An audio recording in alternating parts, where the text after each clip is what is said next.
Comment Raeliana a survécu au manoir Winnight est un isekai romantique où tu peux vivre, sentir et explorer à travers des décors pastels lumineux, une intrigue prenante, des dragons, des divinités, de la magie, des sorciers terroristes, oui, où tu peux apprécier ces dialogues de gars sexuellement frustrés, ces gens qui dansent en 3D, le public qui est majoritairement noir, comme celui de ma famille d'abord. Hamefula, comment Raeliana a survécu au manoir Winnight, si je suis la vilaine, autant mater le boss final, I'm in love with the villainess, tous des isekai où la meuf doit draguer, combattre, charmer et échapper à la fatalité de sa mort inscrite dans le scénario du monde incarné. Un bouquin, un jeu de drague, un MMORPG, on s'en branle en vrai. Non, je me branle. Ah bah non. Ce n'est pas particulièrement nouveau ou particulièrement vieux, mais si vous n'êtes pas encore tombé dessus, alors cette vidéo tombe à pic. Parce que la plupart du temps, on s'attend juste à une histoire assez cool qui implique un roi démon, des meufs complètement connes au gros seins et un harem luxueux. Là, on a aussi une histoire assez cool qui implique un roi démon qu'on va peut-être pécho, des meufs complètement connes au gros seins, un harem grandiose qui implique parfois des relations lesbiennes, donc c'est vachement cool. Mais est-ce que je vous ai dit que le protagoniste était féminin? Beaucoup ne l'aimeront pas parce que ce n'est pas un excellent protagoniste, alors que moi je ne l'aime pas parce que c'est une femme. Non. Allez, t'aimes bien les protagonistes féminins? Jeanne, au secours! Pourquoi tous ces isekai avec des meufs réincarnées dans un jeu de drague existent? Pourquoi il y en a autant? Quand est-ce que c'est devenu une mode? Et si la vidéo n'a toujours pas commencé, est-ce qu'on peut dire, je vais poser toutes les questions, que c'est la faute des Arabes? C'est la faute! Raeliana, c'est cette jeune fille issue d'une famille riche dans un temps où le capitalisme fait rage et que les nobles sont en déroute depuis que les grandes richesses s'emparent de tout. Parce que n'ayant besoin d'aucun titre de noblesse, les riches font fortune dans l'immobilier, les finances, le pétrole, comme le daron à Raeliana, daron qui doit fréquenter beaucoup de mecs rangés là-bas. Et donc la royauté a vite réagi pour empêcher l'émergence de ces nouvelles puissances. Sauf que le duc Winnight, le second protagoniste, a volé le sceau royal qui sert à la ratification de la nouvelle loi. Mais vu qu'il est noble et riche, on pardonne. Un peu comme dans la vraie vie. Mais Raeliana a un problème. Malgré ses décors peints magnifiques, malgré ses rayons de soleil qui glorifient l'ambiance, malgré les déceptions et les dépressions suite à la pression que chacun d'entre nous ressent, elle va se faire tuer par son prétendant, qui en veut uniquement à son argent. En même temps, il s'appelle Francis et il ressemble à un banquier. Elle s'attendait à tomber sur le président, cette pute. Elle va mourir. Elle va mourir et elle le sait. Elle sait même qu'elle va mourir de l'arsenic que son prétendant met dans son thé tous les soirs. Comment elle sait tout ça? Parce que Raeliana est une putain d'héroïne de roman dans laquelle s'est réincarnée notre vraie héroïne qui s'est fait jeter du haut d'un immeuble en pleine nuit par un amas de pixels alors qu'elle avait été acceptée sur Parcoursup. Alors, je sais que ça fait beaucoup d'informations d'un coup, alors reprenons. Raeliana, c'est l'héroïne d'un roman qu'elle a lu entièrement et beaucoup kiffé. Roman dont elle connaît la fin, le dénouement et tous les éléments perturbateurs possibles. Comme cette rousse, qui est sûrement une sorcière, terroriste, mais rousse surtout, ce maquilleur à l'orientation sexuelle douteuse, ou encore ce fils de pute de prêtre, qui est soi-disant une divinité vieille de 300 ans, donc elle meurt, se fait réincarner juste un peu avant la mort de son personnage dans le livre, et décide de ne pas remourir une seconde fois, parce que ce serait vachement con quand même. Au début, elle va tout faire pour rompre avec son fiancé qui veut la tuer, lui renverser du vin dessus, l'engueuler pendant 20 minutes, le laisser en plan au resto, lui tirer dessus. Mais ça ne marche pas. Donc, elle va se rapprocher du duc Noah Winnight. Celui qui, dans le roman, a volé le sceau royal et foutu la merde partout. Il est hautement bien placé, parfait pour sauver la vie de Raeliana. Elle le fait chanter avec les informations qu'elle sait du roman. Lui, il nous fait genre que c'est Batman. Et son fiancé finit cocu en 2 spies. Pour échapper à tout ça, Raeliana s'est faussement fiancée au duc. Duc qui a drôlement envie de baiser, tellement chaque putain de scène, il l'harcèle sexuellement. Harcèlement, flirt. Harcèlement, flirt.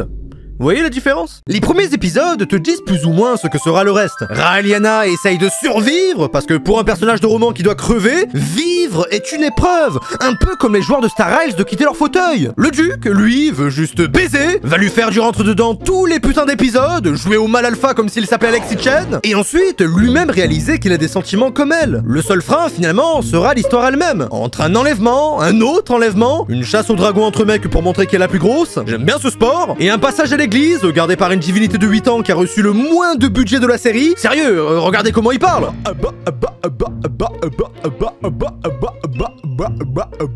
De base, il parle vraiment, hein, mais les animateurs ont trop joué à Five Nights at Freddy's.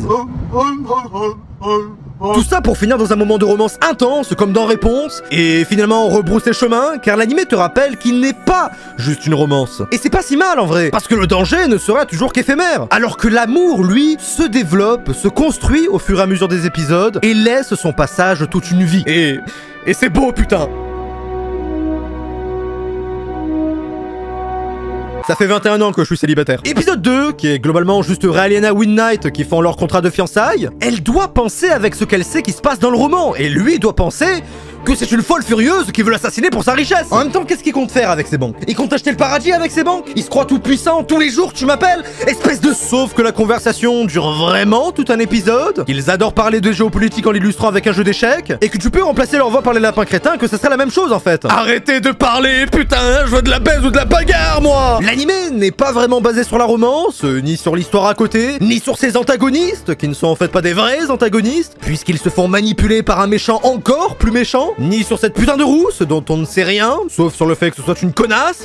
Non, non, c'est plus un truc du genre événement perturbateur, waouh! Résolution! Oh, vous m'avez sauvé, mon héros! Est-ce que je peux avoir un bisou? Non! Répétez tout ça jusqu'à ce qu'elle dise oui. Mais à force de regarder ça en live, c'était devenu de plus en plus simple de lancer le prochain épisode. Chaque épisode te laisse sur un cliffhanger qui prouve que la série t'a fait te soucier de ses personnages. Et surtout de Raeliana. On veut la voir réussir à échapper à la mort, à son prétendant, et peut-être trouver l'amour, malgré le fait qu'elle ait niqué l'histoire de la vraie héroïne. Qui est blonde, donc c'est pas si grave. Et en live, on a fini carrément par regarder toute la série en fait. Et quand vous vous prenez à kiffer une romance juste parce que c'est un isekai, que les personnages secondaires sont vraiment secondaires, que le gars badass joue les durs, que la meuf qui veut jouer les durs est en fait en détresse, en fait tout ça, ça s'appelle une prise d'otage. Ou de la démence, allez savoir. Parce que peu importe où la série va, elle va toujours laisser un fragment de quelque chose qui nous intéresse. Donc forcément tu mets la suite. Maintenant, vous allez voir où je vais en venir, connaissez-vous Si je suis la vilaine, autant mater le boss final. Aileen, jeune noble blonde qui doit supporter l'humiliation de rompre avec son connard de mari pour une autre pute, une rousse qui plus est, mais une femme surtout, elle s'est réincarnée dans le jeu de drague auquel elle jouait à l'hôpital, mais ne réalise sa réincarnation qu'au moment de se faire plaquer dans l'histoire du jeu. C'est comme si vous commenciez The Witcher 3 après avoir fait avec Yennefer et Triss. Vous voyez que l'un ou l'autre, dans tous les cas, on s'en branle un peu de la réincarnation. Enfin non, je me... Elle connaît le jeu, s'est réincarnée en la méchante et va mourir. Mais vu qu'elle connaît le jeu, haha, elle ne va pas mourir. Elle va pécho le roi démon, galérer un peu, danse de corbeau. Ouais, mais attendez un peu, c'est pas de la romance. Bref, elle va contrecarrer les événements qui amènent à sa mort et vivre. Sauf qu'il y avait un volume 2 du jeu, donc elle va contrecarrer les événements qui amènent à sa mort et vivre. Encore. Sauf que il y avait des DLC au volume 2, donc elle va contrecarrer les événements qui amènent à sa mort et vivre. Contrecarrer les événements. Oui. Ça ressemble beaucoup à l'histoire de Raeliana. Et à vrai dire, je pourrais vous en citer plein d'autres comme ça. Hein. Mais si je vous parle de Raeliana et pas des autres, c'est parce que Raeliana a quelque chose que les autres n'ont pas. De l'argent, déjà. Son daron qui traite avec des mecs rangés là-bas ne passe pas inaperçu. Mais c'est avant tout une histoire où l'histoire va dans le sens souhaité. Les personnages autour d'elle sont consistants, elle ne perd pas de vue son objectif, elle n'est pas là pour se former un harem, pas là pour tomber amoureuse, elle veut juste s'en sortir. Vivre comme tout le monde. Et c'est ce qu'elle va faire tout le long de la série. Aucune de ses décisions ne sortent de cet objectif. Et vu qu'on est là pour ça, bah on dit vas-y ma grande, continue. Et puis l'anime te rappelle que c'est surtout une romance avant d'être un isekai. Waouh, je suis enfin dans un isekai, je vais pouvoir faire ce que je veux. Tenez votre arme divine. Mais c'est une serpillère. Mais après, chacun de ces isekai du genre essaye d'apporter la touche qui les différencie des autres. Dans le cas de Raeliana, l'anime est bon grâce à la lecture cursive de l'héroïne qui permet un suivi correct de l'objectif avec un personnage féminin auquel on peut s'identifier. Car contrairement aux autres personnages féminins, elle ne se résume pas à un objet. Un objet qui arrive malgré tout à tomber amoureuse d'un personnage aussi cliché que le duc. Enfin, sérieusement, les gens qui kiffent ce perso sont juste fans de K-pop en fait. Mais si vous cherchez une romance qui se laisse regarder en une fois, avec du mystère, de la fantaisie, des complots et des relations amoureuses, tout ça en étant un isekai d'amour et de danger, bah c'est totalement ce qu'il vous faut. C'est une histoire réaliste où l'héroïne ne peut rien faire d'autre que de jouer de ses connaissances de l'univers et des personnages sans aucune intervention du surnaturel. Bon, sauf là et là, mais sinon ça va hein. Finalement, est-ce qu'un jour on aura le droit à l'œuvre parfaite avec un protagoniste féminin?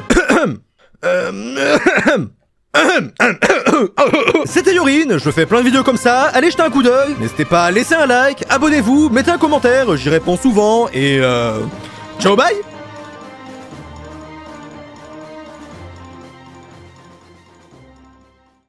Perso, je suis contre l'agression des femmes. Ah non, moi perso, je suis pour.